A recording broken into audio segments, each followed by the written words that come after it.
Hello everybody, my name is Zeke, welcome to my channel. Today's video is going to be my June wrap-up. I'm going to talk about all the books that I read this month. I'm going to say what I liked, what I didn't, what I thought was just okay. And this was an interesting month for sure. I'd say very mixed. There were some really incredible 5-star reads that are going to stick with me for a long time. Also a lot of 3 stars, more than usual, I'd say, that were just okay, but overall still pretty happy with the month just because the books that were good were really, really good. But something that was, I think, especially interesting this month was the fact that I did not read as much as I thought I would at all. I'd say June I usually read a lot more because I have a lot more time going into summer, but this year, not the case. I only read 8 books, which is still a good amount, just not exactly as much as I was expecting. But still can't be mad at reading 8 books. It's still a lot, and that's not really a big deal. It's just something I thought I'd bring up because it was interesting. And another interesting thing about this month, I read a lot of digital books, which I usually read like 1 or 2 a month, but this month it was a lot more. And so some little things about my reading month before I actually talk about the books. Another thing, you might realize the background different from other videos, no bookshelf. I'm currently not at home, so different setting, whatever. The lighting, strangely, is not terrible, so that's good. Could be worse, but I'm just gonna get into it. So we're gonna have a lot of me pointing to the screen and putting images of the books because I don't have a lot of them physically. But for the first book I read this month, and I basically read most of it in May, but I finished it up at the start of this month, was Another Country by James Baldwin.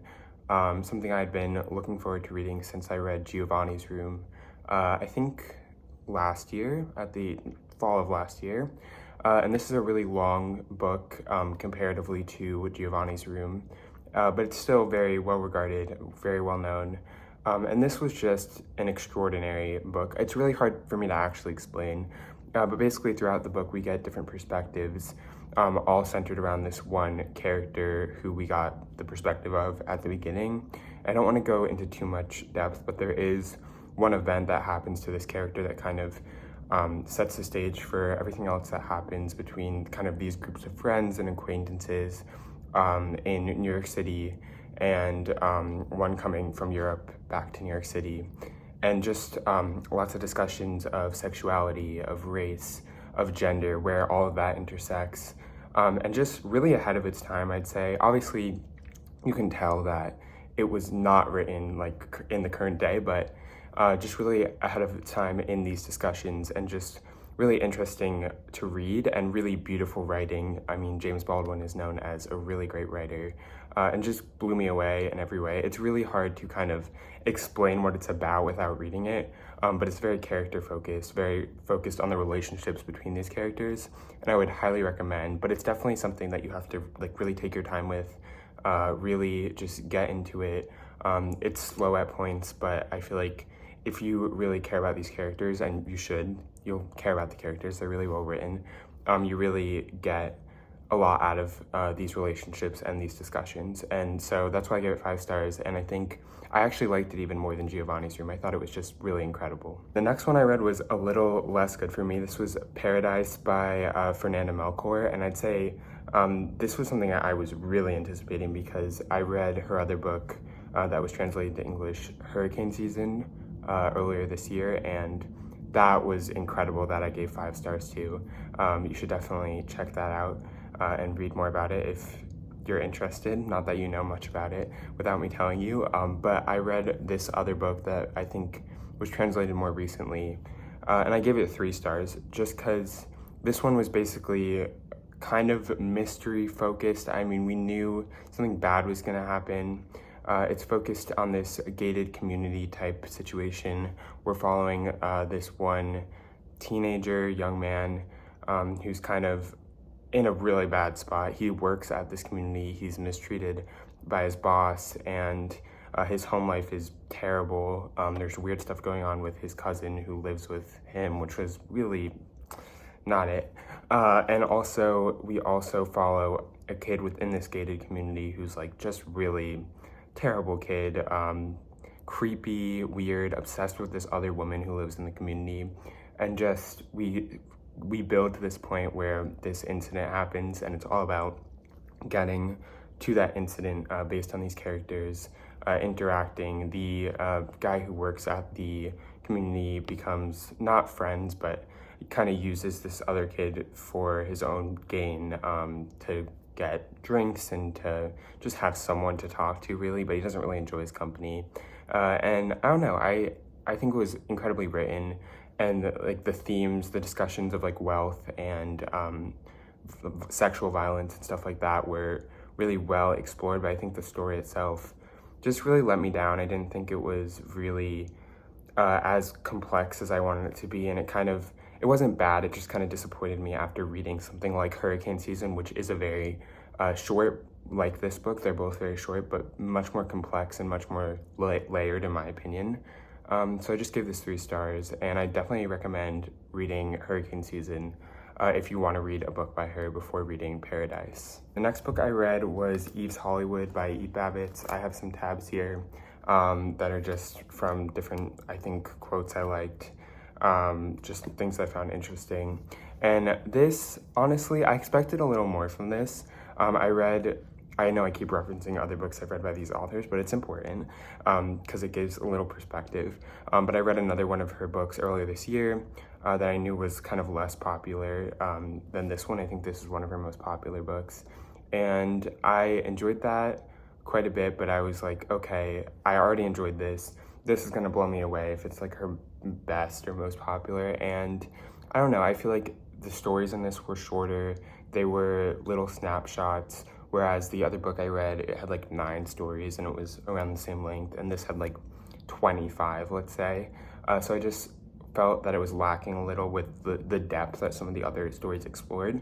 But I still really enjoyed this. We really just get like little snapshots of LA, of her life when she was younger, and just exploring that atmosphere, exploring like high school in LA and like all the weird shenanigans that went down there, and just her kind of coming into her own and growing up in Hollywood and in LA, and these people she knows and these places she loves. And it's very similar in like types of stories and kind of scenarios, but she just really conveys her love for this city, and it really gives, I mean, I live in like New York, so I really don't have this kind of perspective. I've been to LA like maybe a few times, but this is just really interesting perspective to read from, and I ended up quite enjoying it. So I definitely would recommend you look into Eve Babbitt before reading any of her books. Just read a little about her.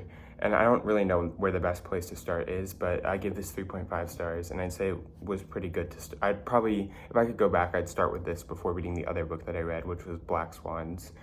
So I would recommend this with the caveat that you should definitely look into her more before you read, just to get a better understanding of like what you're actually reading. Okay, the next one I read was incredible, blew me away, and that was In the Dream House by Carmen Maria Machado.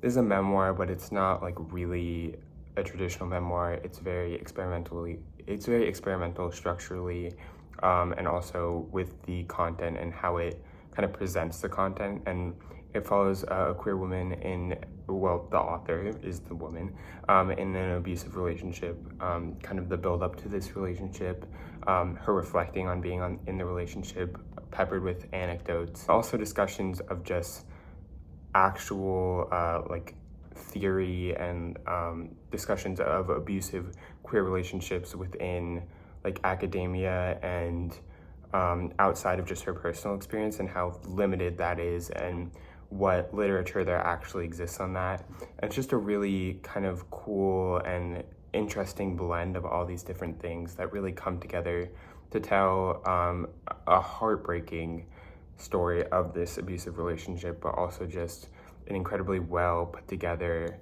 and really expressive and different narrative structure that I just think serves the book and the story so well.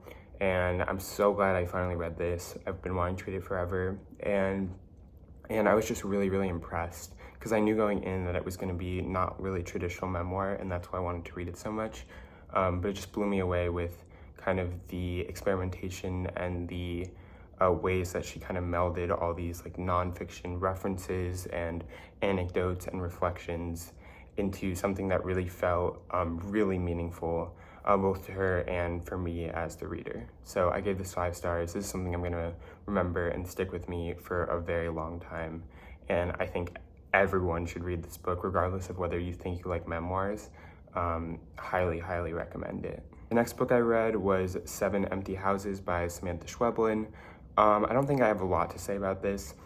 7 short stories, very weird. I'm not going to go into depth with any of them because they're short stories I don't want to spoil, but they all revolve around like home and the idea of home in some way, lots of family relationships, and just really, she's known for writing really weird fiction, and that's what this was. They were all incredibly strange stories. Some worked better for me than others. There are, like, I'd say 2 or 3 of these that I absolutely loved and thought were some of the best short stories I've ever read, probably. But then the others kind of fell flat for me just personally. So I ended up giving it 3 stars just because it was a mixed bag for me. But I think this was a really good short story collection just because it had wide variety while also sticking to her signature style and also having an interesting running theme throughout. So I still recommend it if you like short stories, especially if you like weird or speculative fiction in your short stories. Definitely will deliver that. Just wasn't a 100% hit for me, but I feel like that's always the case with short story collections because it's hard when you have that many different short stories to love every single one of them. But I definitely still recommend it if you seem like the target audience. Next book I read really surprised me actually, and this was Either Or by Elif Batuman, and this is kind of a sequel to her other book that came out a few years ago called The Idiot, which I read last summer and thought was just okay. But this, we really follow this main character who's at Harvard and kind of exploring relationships she has, friendships, but also she's a very observational character. That's what kind of makes this book is her character, Salen. She just has so many like thoughts about the world around her, and she's very witty, and there's just something about her character that's so unique, and you even if you like, sometimes she can be a little frustrating to read from. She just has this inherent charm that I feel like is relatable to a lot of people. She's very easy to sympathize with and kind of root for, and it's a book, well, both of the books really do not focus on plot very much. I'd say the first one had a little more plot than the second one. We're mainly just following her at school and going through all these thoughts and whatever, and until she kind of goes away for the last quarter of the book. But even there, the plot is not the main focus. It's really about her self-discovery.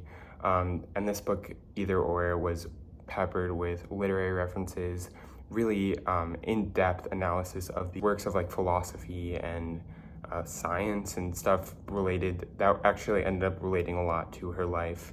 And just getting to see those connections and see her read these things and then connect them to her life. I think that was one of my favorite parts of the book.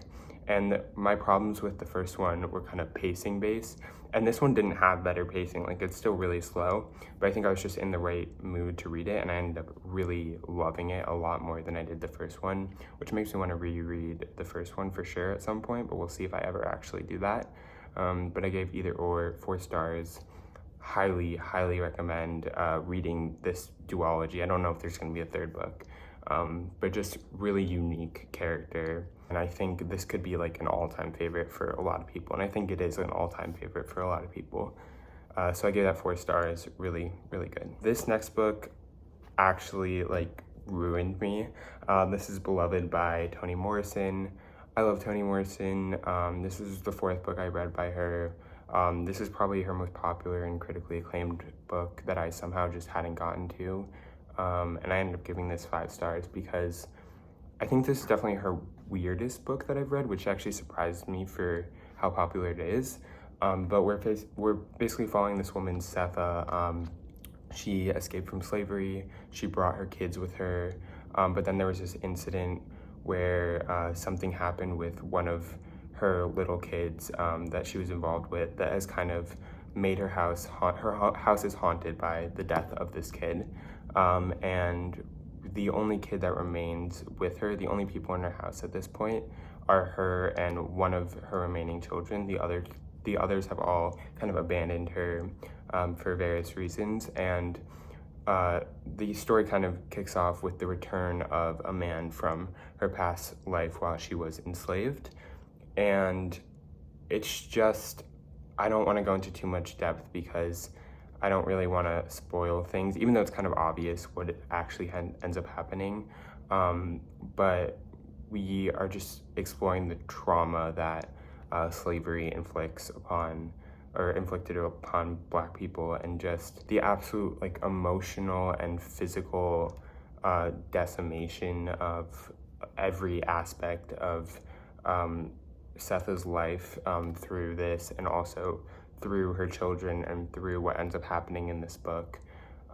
Just really depressing and really hard to read for a majority of it. I think I didn't enjoy reading this in the slightest, but just really hit me emotionally. And that ending, if you ever read this, just incredible. And I ended up there was something about it. There's some chapters in here that actually make no sense. There's like this one section that we get this one character's perspective who just is kind of rambling on and on about things we don't understand. And it's very strange, but the fact that I was able to read that and be like in the moment, be like, what am I reading? And then looking back, be like, oh my God, this is one of probably the best books I've read this year. Just, I think, is a testament to how incredible this is. And I would highly recommend, I mean, everyone loves this book. It's a kind of a classic, modern classic, but 5 stars, really good, but look at trigger warnings obviously before you read this, because it's definitely a lot. Last book I read this month was Miracle Creek by Angie Kim. It was fine. This is a murder mystery, kind of. It's a murder mystery, but it's not really about it's not really a detective story. We're just following these different perspectives, but basically this all takes place during a trial where there's this kind of alternative treatment for different developmental disorders like autism that this one family ran, and we're following the perspectives of the patients and people in that family, because what happened was there was a fire that led to the deaths of 2 people in the Miracle submarine, as it was called, and the injuries of many others. And we're just kind of flicking through these perspectives, finding out new things. And it also is tied into that a story of immigration. This family who ran the Miracle submarine were immigrants, and a lot of that like trauma of coming to America and having to deal with a lot of stuff when they came, and different relationships between mother and daughter, father and daughter, and also the husband and the wife, because the husband had to stay behind when the daughter and the mother first came.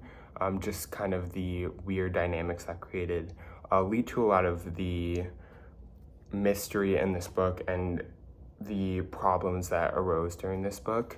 So it's all kind of tied together really well with this kind of building murder mystery that takes a lot of twists and turns for sure. I don't know though, I feel like I really appreciated a lot about this book. I think the immigration story it told and the story of this family that it told was really well done, but I didn't really care that much about the actual murder mystery that much, and I just wasn't completely engaged throughout. But I think that was just me, because there was nothing like wrong with it. It was just not really engaging me for whatever reason. So I'd still recommend it if it sounds interesting, but personally I just gave it 3 stars. Those are all the books that I finished this month. I also started reading Trust by Hernan Diaz, but it's July, so you'll have to hear about that next month. But overall, a mixed month, but some really, really good ones. So still a success, I think. Any month where I get to read a lot is a success. I hope you enjoyed this video. I hope you enjoyed learning about these books, hearing my opinions. And if you did, feel free to like, comment, and subscribe if you want. I try to post videos once a week. Sometimes it's more, sometimes it's less, but I will see you in the next one.